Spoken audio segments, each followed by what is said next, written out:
Hello guys, मेरा नाम है लतेश बंसल और आप आ गए हैं मेरे चैनल को टर्मिनेटर्स में। तो आज हम शुरू करने वाले हैं एक नई playlist of C plus plus और we can say OOPs programming language. ठीक है। तो इस प्रोग्रामिंग लैंग्वेज जो कि ऊप्स है और सी प्लस प्लस है, तो इसमें अपन क्या करेंगे, पूरे नोट्स से पढ़ेंगे और अपन क्या देखेंगे कि पूरा आरटीयू का सिलेबस कवर करेंगे। प्लस अपन इसमें प्रोग्रामिंग करेंगे, प्रोग्रामिंग और कोडिंग के क्वेश्चन रेगुलरली करेंगे इसमें। ठीक है। तो पूरा आरटीओ का सिलेबस तो कवर हो गई। दूसरी बात, जो आपके प्लेसमेंट सीरीज प्लेसमेंट के क्वेश्चन है वो भी हम इसमें पुट करेंगे। तो ठीक है, बने रहिए मेरे साथ इस प्लेलिस्ट में और देखते रहिए। इस प्लेलिस्ट में आगे और भी वीडियो हम ऐड करेंगे। ठीक है। तो हम जो कि आज हमारा हमारा पहला टॉपिक है introduction to different programming paradigm. तो पैराडिज्म क्या होता है, पहले पैराडिज्म को समझिए कि पैराडिज्म ये जो चीज़ है ये क्या है। तो पैराडिज्म क्या है, एक तरीके का एग्जाम्पल होता है कि भाई प्रोग्रामिंग के एग्जाम्पल क्या है। प्रोग्रामिंग के एग्जाम्पल क्या है। तो भाई प्रोग्रामिंग के एग्जाम्पल चार तरीके के होते हैं। लाइक पहला होता है इम्परेटिव प्रोग्रामिंग।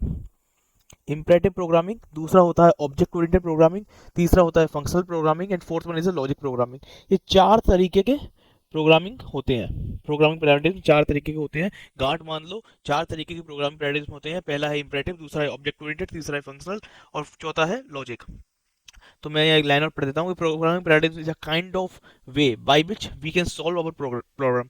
अब भाई देखो, प्रोग्रामिंग क्यों बनी है, प्रॉब्लम को सॉल्व करने के लिए है। ठीक है। तो प्रॉब्लम क्या है, कोई अपने स्टेटमेंट होगा, कोई प्रॉब्लम स्टेटमेंट होगा। उस प्रॉब्लम स्टेटमेंट को अपन प्रोग्रामिंग के जरिए, कोडिंग के जरिए अपन सॉल्व कर सकते हैं, किसी भी लॉजिक के द्वारा, किसी भी स्टेट के द्वारा, किसी भी कोड के द्वारा अपन उसको सॉल्व कर सकते हैं। ठीक है।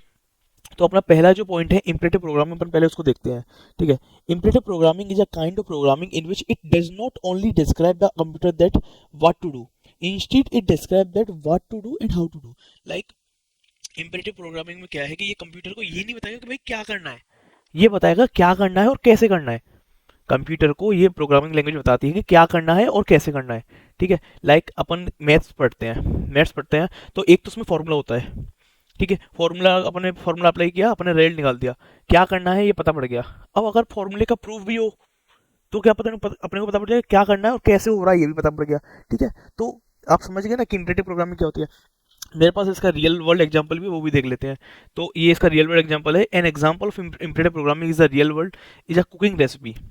The recipe gives a set of instruction in a specific order for preparing dish. Like अपन कोई भी रेसिपी मतलब कुकिंग करते हैं, खाना बनाते हैं, तो उसका एक स्पेसिफिक ऑर्डर होता है। लाइक पहले अपने को भाई गैस जलाने के बाद तवा रखा, जो भी मतलब अपने को करना है तो उसके कुछ स्टेप्स होते हैं। तो वो अपने को बता रहा है कि वो अपने को कैसे करना है। ठीक है। क्या करना है ये पता पड़ गया कि खाना बनाना है, कैसे बनाना है उसके स्टेप्स होते हैं। ठीक है। तो ये इंपरेटिव प्रोग्रामिंग का एक एग्जांपल हो गया। आप इसमें पढ़ लेना इसको अच्छे से। एक सेकेंड, कंट्रोल जेड। हाँ, आप इसको पढ़ लेना। ठीक है। दूसरा अपन देखते हैं, दूसरा कौन सा है, ऑब्जेक्ट ओरिएंटेड प्रोग्रामिंग। जैसा कि ऑब्जेक्ट ओरिएंटेड प्रोग्रामिंग सब जानते हैं कि बहुत ही वास्ट टॉपिक है, तो मैंने इसका थोड़ा छोटा सा लिखा है, फिर अपन क्या इसको बहुत ही गहराई में लेके जाएंगे इस प्लेलिस्ट में। तो ऊप is a programming paradigm that is based on the concept of class and objects. तो ऊप क्या है, एक प्रोग्रामिंग का एग्जाम्पल है जो कि बेस्ड किस पे है, क्लासेस और ऑब्जेक्ट पे। अब ऊप्स के ना चार पिलर होते हैं, हमेशा याद रखना।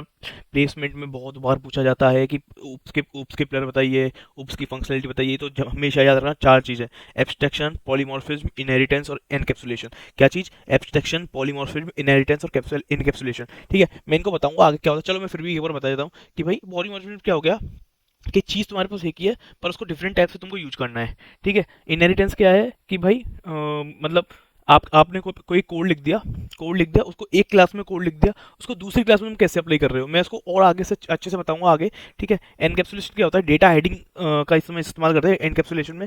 ये क्या है, डेटा मेंबर्स और डेटा फंक्शन को बांध के रखता है। आगे सब चीज़ आएंगे, चिंता मत करिए।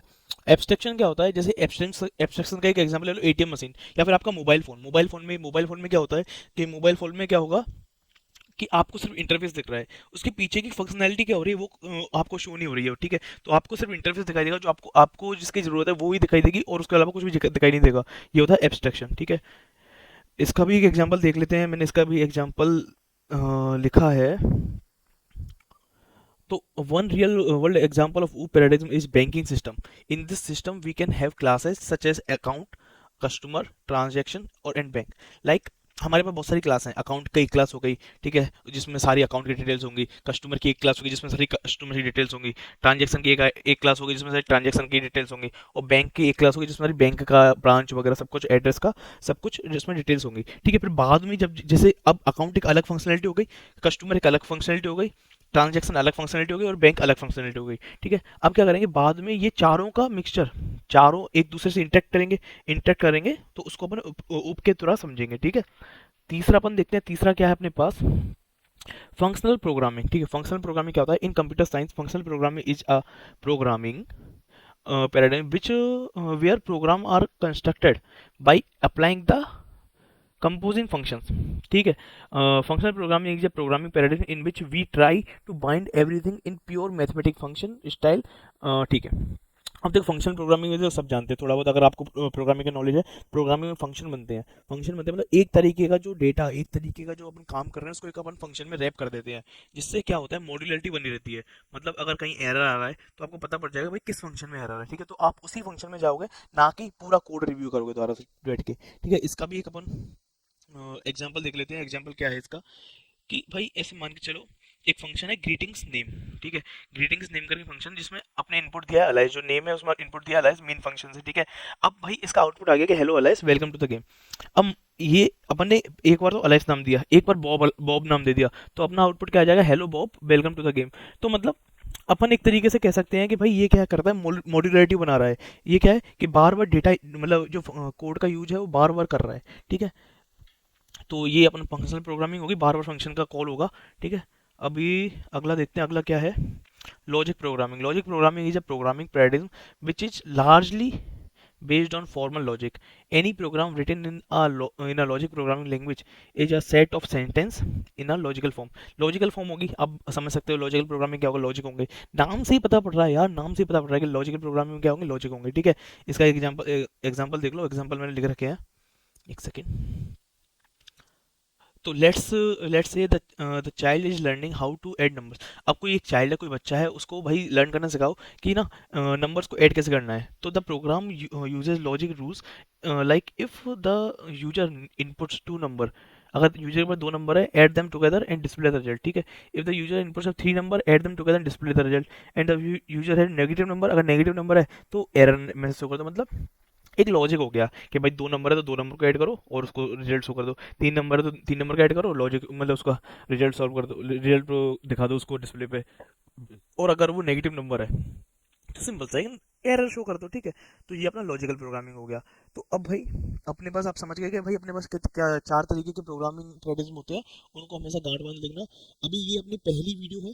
ठीक है, ऐसी ही और वीडियो में बनाऊंगा, हर एक दो दिन में, एक दो दिन में वीडियो आएंगी, तो मेरे साथ बने रहिए कोड टर्मिनेटर्स में। और आप एक चीज जरूर करना, क्या करना, सब्सक्राइब करके जाना यार, सब्सक्राइब नहीं करते हो आप, सब्सक्राइब करके जाना। ठीक है, तो मिलते हैं नेक्स्ट वीडियो में, जब तक के लिए टाटा बाय।